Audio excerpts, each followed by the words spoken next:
The third topic is living an engraced life.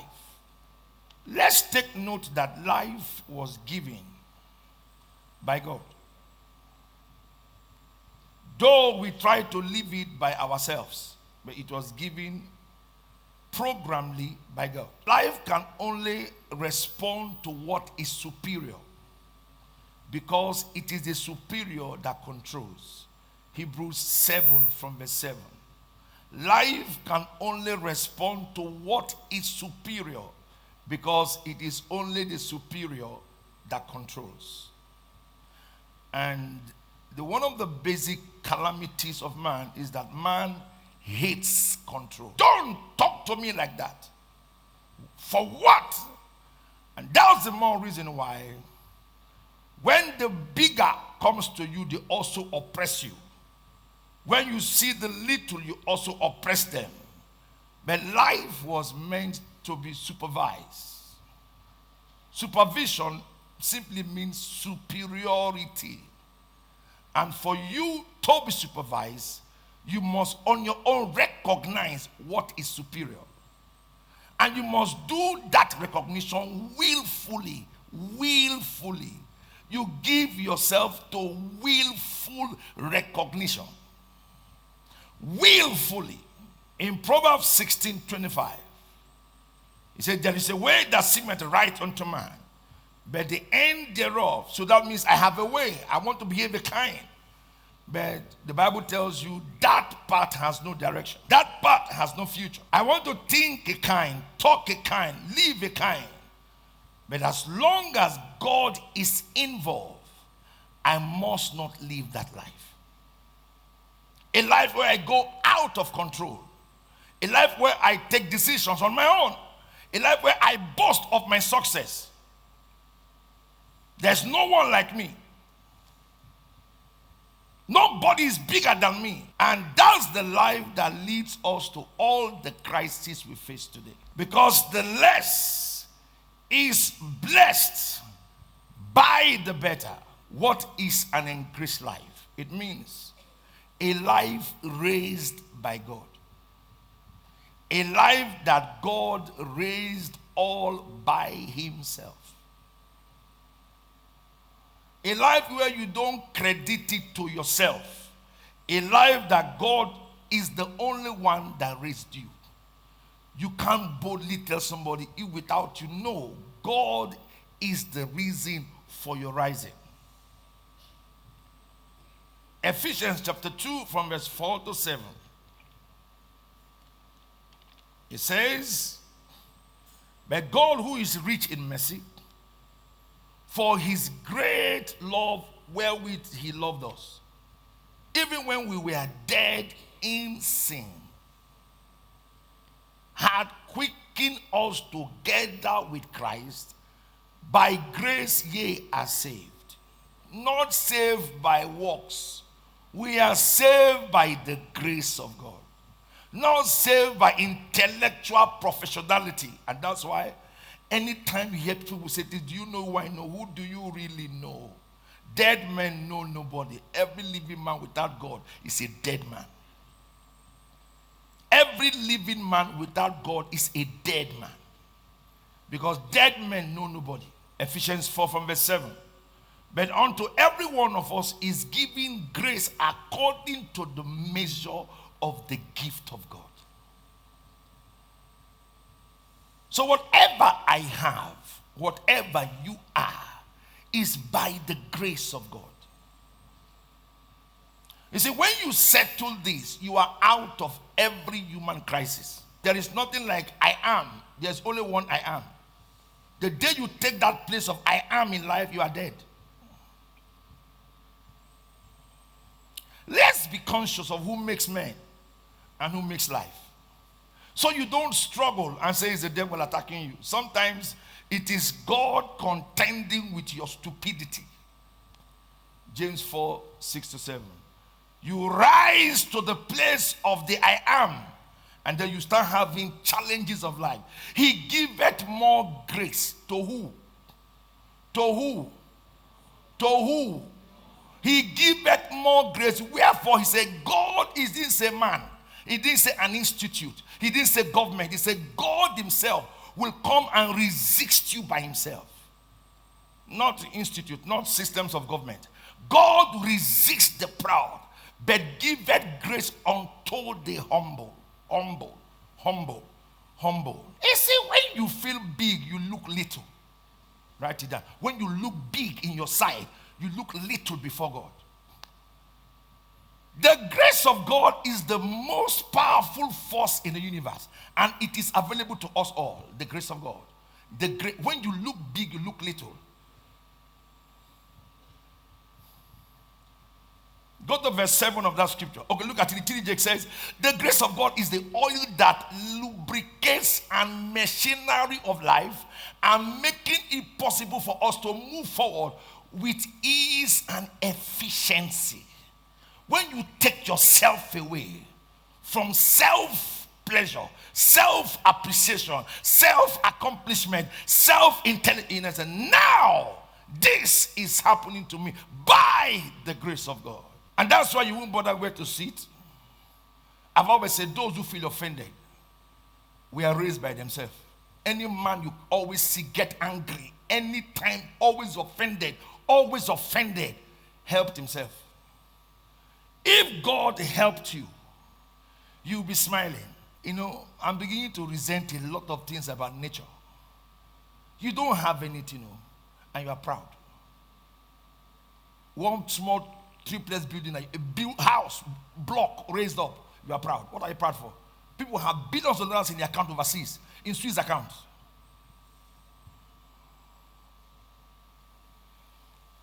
Go to verse 7 of James 4:7. Submit yourself, therefore, to God. What did he say you should do? On your own, resist pride. It will come. What did he say you should do? Resist it. That means it will come. People can make you feel it. I raised the dead. I healed the sick. I cast out devil. He said, but resist it.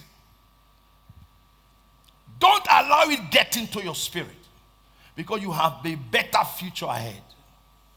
1 Corinthians 15 from verse 10. Paul kept shouting, I am what I am. By the grace, I am what I am. Paul kept shouting. They kept saying, oh, brother Paul, the one that wrote all the chapters of the Bible in the book of the New Testament. Paul the intelligent, Paul the lawyer, Paul the this. Paul kept shouting, I know I'm Paul the lawyer, but by the grace of God, he kept shouting, the grace of God, the grace of God, the grace.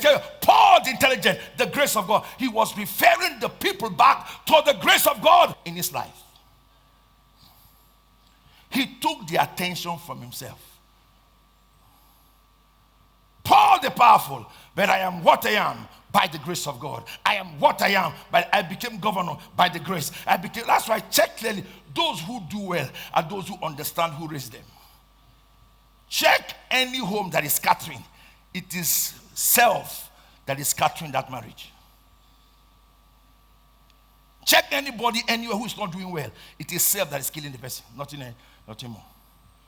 Any man who is not doing well, it is self that is destroying your life. But by the grace of God, I am what I am. His grace, which was bestowed upon me, was not in vain. But I labored more. I am the best, though. I have more monies. I am more anointed. I am more powerful. I am more connected. I know men in the city. The city responds to my voice. But, somebody shout, but. Shabbat. But the grace of God which was with me. The grace of God which was with me. This is where life begins. When you understand that your life is controlled by the grace of God. By the grace of God. By the grace of God. I am what I am. By the grace of God. I am what I am. I told you, I said, until your conversation is affected, your attitude will not change.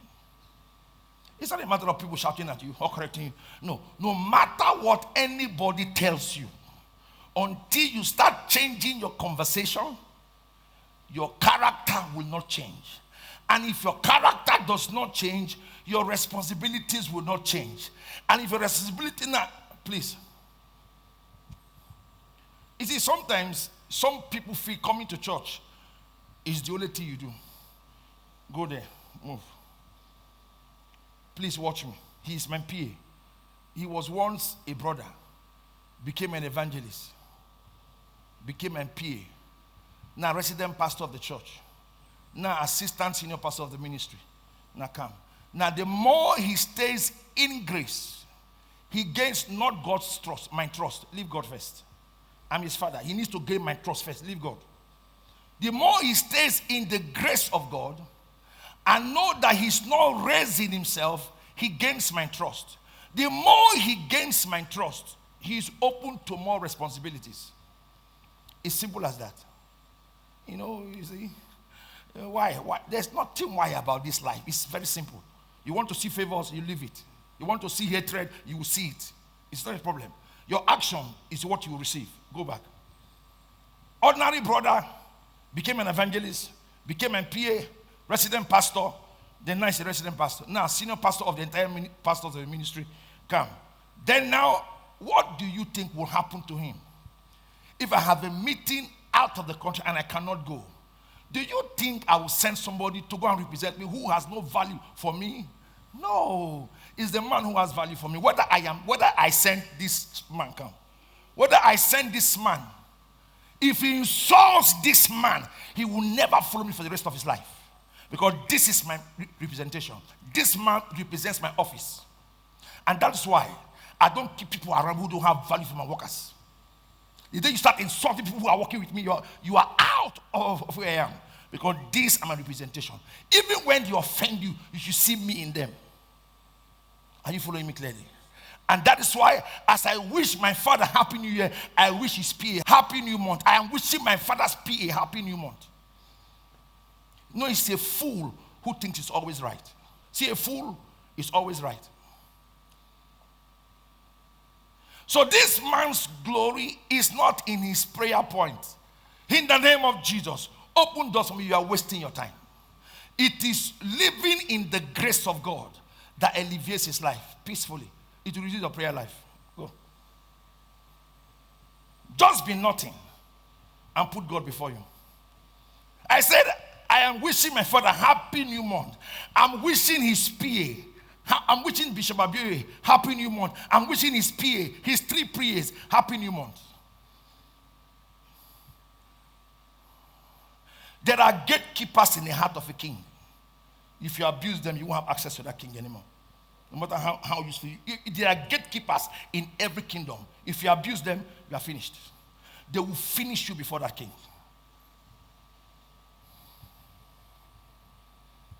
It's like insulting my wife. Keep insulting her.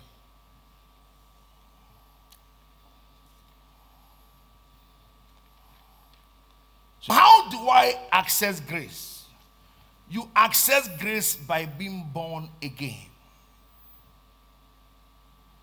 So if you are not born again, you cannot enjoy grace. 1 John chapter 5 from verse 4. For whatsoever is born of God overcometh the world.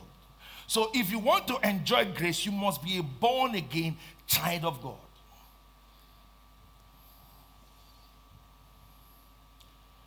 One of the treasures of salvation is love.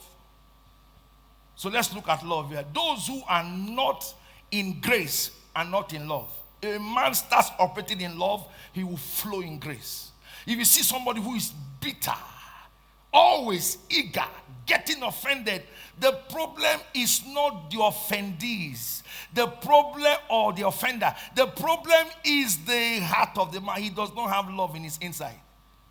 So everything annoys him. All the errors in this life, he will carry it out. When love overwhelms you after salvation, it takes control of your life. Grace will flow through a lover. Love gives you access to the outflow of grace. Genuine love for God. You have love in your heart. You can't even run down any human being. You can't even bring down anybody. You feel man should not be brought down. So what is love? Love is God's way of life. Matthew 6:33 is putting God first in your life. Everything that you do, you put God first. Matthew 6:33, seek ye first. So everything you do, you put God first. As you are about to act, put God first. As you are about to talk, put God first. Because if God enters here and here, your life has changed. Put God here, put God here, and put God here. That's what grace is all about. Put God here, put God here, and put God here. God's love.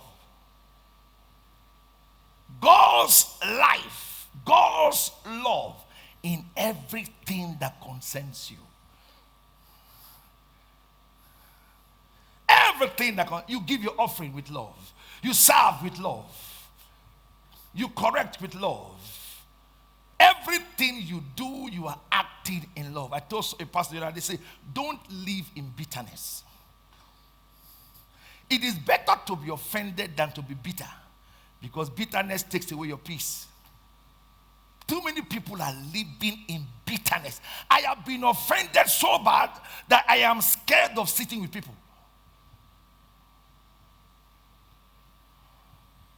I have been so offended so bad that I'm scared to even get close to people anymore. But you see, I will not stop loving people, because the people who don't know my value, I won't spend time bothering myself with them. But there are some who knows my value, so I will love those ones that know my value.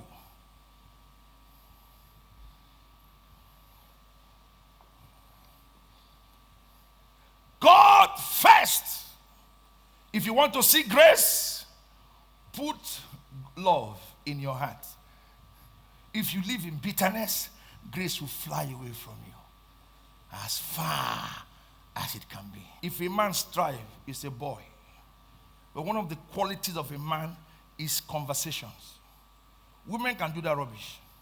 If the woman is a girl, are you following me? Yes. If the woman is a small girl, you can do that rubbish. Come on. No. A lady should have conversations. A man should have conversations. Love is the bridge that connects us to the grace of God. And when we walk in love, we open ourselves up to receive what? Unmerited what? You know why things are not happening to you? You are always fighting yourself in the choir. There is one person against you. That's when you pray, no answer. It's not the devil. No result. Because it is love that flows grace in your life. Genuine love in your heart.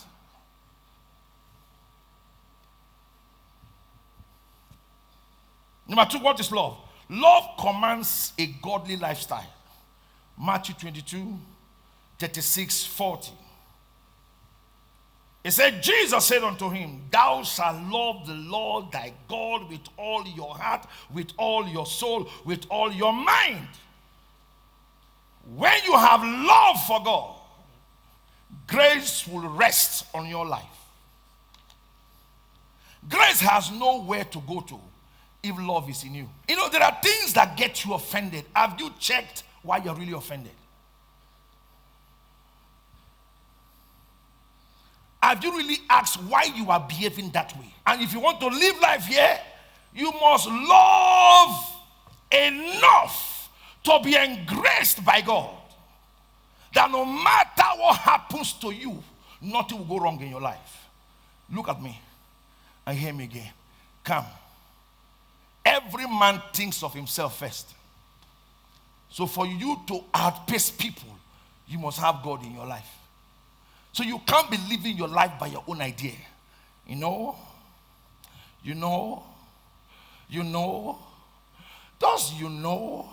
I just arrived from Japan. I'm just going to Tokyo. All of those things are for you. But please keep the grace of God. When man starts getting wicked in your life, something is protecting you. When man tries to bring you down, something is keeping you going. When your eyes cannot see evil, the grace of God will show it to you. You must have love in your inside, that you don't have people as a bias in your heart. Somebody asked me, hey, Daddy, how are you? This person has backed me, backbite. How are you? Are you okay? Have you eaten? I don't have a problem. I don't have a problem. The love of God is shared abroad in my heart. I only separate myself from people whose actions are never suited with my future. No, I won't be close to you. No. I'm a man of principles and disciplines. And that will not change by any man till Jesus comes. What is love? We'll take one more example. It's a God-approved lifestyle. Mark 8:38. Whosoever therefore shall be ashamed of me and my words. You see, you have a God-approved lifestyle. You live a life of love. You are called Mr. Loverman. Anywhere you enter, you express love. You are producing love to people's life. When they bring a complaint, you say, no, this is church, please. This is church, don't talk like this. This is church, don't talk like this. This is church, don't talk like this. This is church, don't talk like this. This is church, don't talk like this. You don't, yes, not true. Yes, come, not true. Yes, chook him, chook me, chook you, chook her, chookest. This is church. Don't talk like this. We are brethren.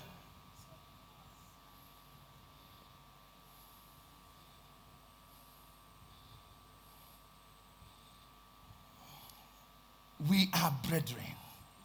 You enter a place, provide love. Tell your neighbor, provide love. Grace is looking for lovers.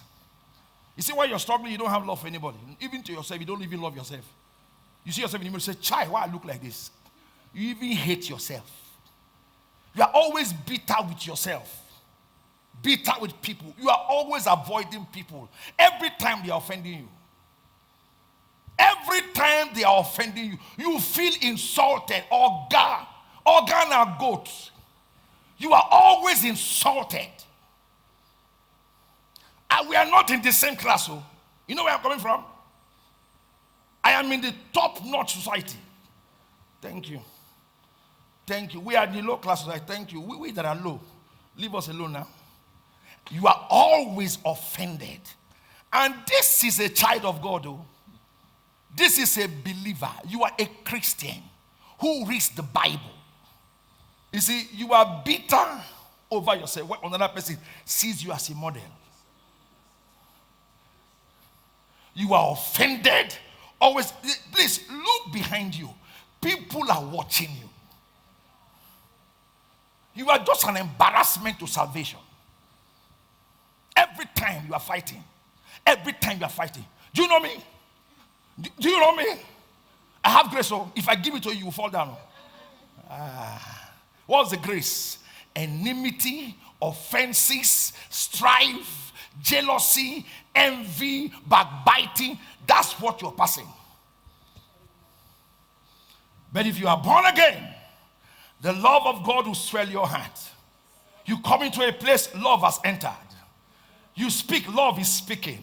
You smile, love is smiling. You are love personified. You are carrying him. You're looking like macho man. Inside church. Bose. Who wants to see money you no get?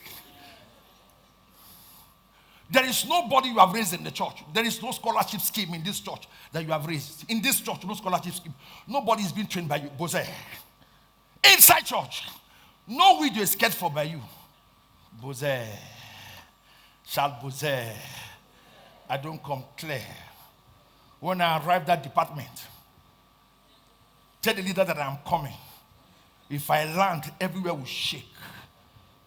You have never bought one uniform before for even 2 person. Even 2 person in this choir since you entered. 2 person since you entered here. Every time they are hearing you. You see this choir?